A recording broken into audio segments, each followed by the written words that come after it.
Hai semuanya, aku perwakilan dari kelompok narasi. Jadi, di sini aku akan membahas materi dengan topik yang berjudul aspek penalaran di dalam karangan. Yang akan aku bahas selama video ini ada dari pengertian penalaran, term, proposisi, penalaran deduktif, penalaran induktif, dan salah nalar. Oke, aku akan mulai dari subbab penalaran. Jadi, sebenarnya apa sih penalaran itu? Penalaran adalah proses berpikir yang didasarkan atas pengamatan secara empiris yang menghasilkan sejumlah konsep dan pengertian yang logis. Subbab yang kedua ada term. Term adalah kata atau rangkaian kata yang berfungsi sebagai subjek atau predikat dalam suatu kalimat. Contohnya, kucing itu tidur. Kata kucing di sini merupakan subjek dan kata tidur di sini merupakan predikat. Jadi, term itu sendiri bisa berupa tunggal maupun majemuk. Kalau term tunggal itu terdiri hanya atas satu kata saja.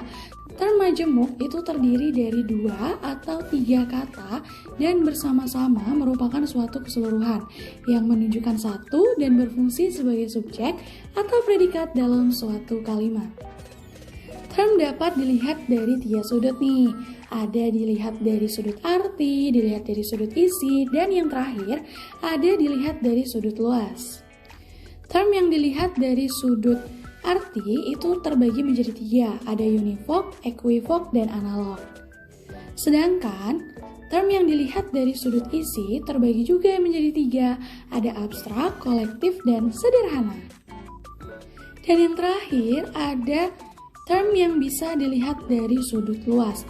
Ada di 3 jenis juga, ada singular, partikular, dan universal. Selanjutnya kita masuk ke subbab proposisi. Proposisi adalah pernyataan tentang hal-hal yang dapat ditemukan benar atau salah yang tidak berbentuk pertanyaan, perintah, maupun harapan. Yang ada itu di 3 unsur. Jadi ada unsur subjek, predikat, dan kopula. Kopula itu kata penghubung. Di sini aku pakai contoh, semua manusia akan mati. Semua sebagai kata bilangan, untuk manusia sebagai subjek akan menjadi kopula dan mati menjadi predikat. Jenis-jenis kalimat proposisi dapat dilihat berdasarkan bentuknya dan dapat juga dilihat berdasarkan sifat pembenarannya.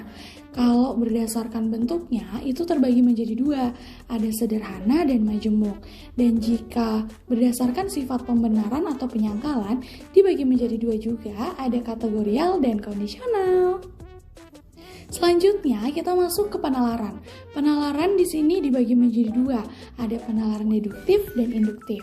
Penalaran deduktif adalah suatu proses berpikir logis yang digunakan untuk mencapai suatu kesimpulan yang pasti dan logis berdasarkan premis-premis yang diterima sebagai benar. Di sini deduktif bisa dijadikan menjadi 2 macam, ada silogisme dan entimen. Jika penalaran induktif adalah proses penarikan kesimpulan dari kasus-kasus nyata secara individual atau khusus yang menjadi kesimpulan yang bersifat umum. Penalaran induktif ini dibagi menjadi 3, ada generalisasi, analogi, dan kausalitas. Selanjutnya kita masuk ke subbab terakhir yaitu salah nalar. Salah nalar adalah kesalahan dalam proses berpikir atau penalaran yang mengarah pada kesimpulan yang tidak valid atau tidak akurat. Salah nalar sendiri dibagi menjadi 2, ada salah nalar induktif dan ada deduksi yang salah. Jika salah nalar induktif ini ada 4 macam. Ada generalisasi yang terlalu luas, ada kekeliruan kausalitas, yang ketiga ada kesalahan analogi, dan yang keempat ada kesalahan relevansi. Jika deduksi yang salah terbagi juga menjadi 4 macam, ada kesalahan silogisme yang salah, yang kedua ada kesalahan pertanggungan yang salah, yang ketiga ada kesalahan penolakan yang salah, dan yang terakhir ada yang keempat, kesalahan lingkaran dalam penalaran. Jadi di sini aku bakalan bahas tentang faktor apa aja sih yang menyebabkan salah nalar.